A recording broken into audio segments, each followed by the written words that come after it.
Madhurag gold and diamonds, Madhurag building, Kannur road, Chakkarakal.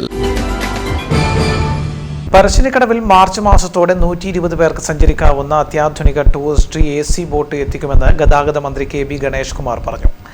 സംസ്ഥാനത്തെ പ്രധാന തീർത്ഥാടന കേന്ദ്രങ്ങളിലൊന്നായ പറശ്ശിനിക്കടവിന്റെ വികസനത്തിനായി സർക്കാർ നടപ്പിലാക്കുന്ന വിവിധ പദ്ധതികളുടെ പ്രവൃത്തി ഉദ്ഘാടനവും 2 ബോട്ടുകളുടെ സർവീസ് ഉദ്ഘാടനവും നിർവഹിച്ചുകൊണ്ട് സംസാരിക്കുകയായിരുന്നു മന്ത്രി. കുട്ടനാട് സഫാരി ക്രൂയിസ് മാതൃകയിൽ കവായ് കായലിലും സർവീസ് ആരംഭിക്കുമെന്നും മന്ത്രി പറഞ്ഞു. ഇനിയും നിങ്ങൾക്ക് സന്തോഷിക്കാൻ വകയുണ്ട്. മാർച്ച് മാസത്തോടെ 170 പേര് യാത്ര ചെയ്യുന്ന എയർ കണ്ടീഷൻ ബോട്ട് പറശ്ശിനിക്കടവിലെത്തി.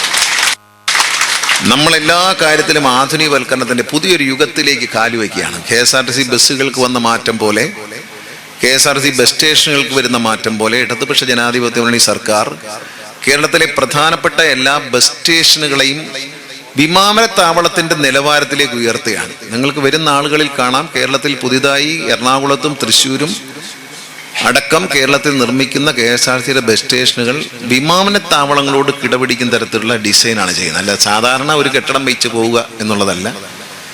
പത്രത്തിലൊരു പരിഷ്കരണത്തിന്റെ ഭാഗമായി ധാരാളം സോളാർ ബോട്ടുകൾ ഇറക്കണം. മാർച്ച് മാസത്തോടെ നമ്മൾ കൊടുത്തിരിക്കുന്ന എയർ കണ്ടീഷൻ ബോട്ട് നമുക്ക് നിർമ്മിച്ച് കിട്ടും.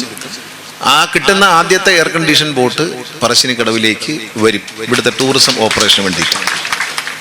ടൂറിസത്തിൽ രംഗത്ത് വാട്ടർ ട്രാൻസ്പോർട്ട് ഡിപ്പാർട്ട്മെന്റ് വലിയ മാറ്റങ്ങൾക്ക് തുടക്കം കുറിച്ചു. ഞങ്ങൾ കുട്ടനാടിൽ ഒരു സഫാരി ആരംഭിക്കാറ്. കുട്ടനാടിൽ ഒരു ബോട്ട് സഫാരി, അതായത് നമ്മൾ ഗൾഫ് രാജ്യങ്ങളിലുള്ള ഡെസേർട്ട് സഫാരി പോലെ ലാൻഡ് ക്രൂയിസർ വണ്ടിയിൽ മരുഭൂമിക്കുള്ളിലൂടെ പോയി കറങ്ങി മരുഭൂമിയുടെ എല്ലാ കാഴ്ചകളും കണ്ട് മടങ്ങി വരുമ്പോൾ ആ നാടിൻ്റെ സാംസ്കാരിക പൈതൃകം വിളിച്ചോതുന്ന കലാപരിപാടികൾ കണ്ടു മടങ്ങുന്ന ഒരു പദ്ധതി അത് കുട്ടനാട്ടിൽ നമ്മൾ ആരംഭിക്കുകയാണ്. അതിനുള്ള നടപടിയെല്ലാം പൂർത്തിയായി, അതിനുള്ള ആംഫി തിയേറ്റർ എല്ലാം റെഡിയായിക്കൊണ്ടിരിക്കുകയാണ്.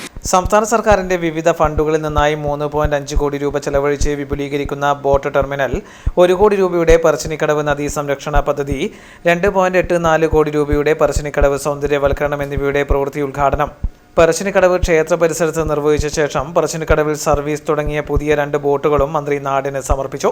100 പേർക്ക് യാത്ര ചെയ്യാവുന്നതും അന്താരാഷ്ട്ര സുരക്ഷാ മാനദണ്ഡങ്ങൾ പാലിച്ച് നിർമ്മിച്ചിട്ടുള്ളതുമായ കാറ്റ മറൈൻ ബോട്ടും 77 യാത്രക്കാർക്ക് സഞ്ചരിക്കാവുന്ന S25 അപ്പർ ഡെക്ക് ബോട്ടുമാണ് മന്ത്രി ഉദ്ഘാടനം ചെയ്തത്. തുടർന്ന് ബോട്ട് യാത്രയും നടത്തി. MV ഗോവിന്ദൻ മാസ്റ്റർ MLA ഓൺലൈനായി അധ്യക്ഷനായിരുന്നു. MLA മാരായ KV സുമേഷ്, M വിജിൻ, ആന്തൂർ നഗരസഭാ ചെയർമാൻ P മുകുന്ദൻ, പഞ്ചായത്ത് പ്രസിഡന്റുമാരായ MV അജിത, KP അബ്ദുൾ മജീദ്, ആന്തൂർ നഗരസഭ വൈസ് ചെയർപേഴ്സൺ P സതീദേവി തുടങ്ങിയവർ സംസാരിച്ചു.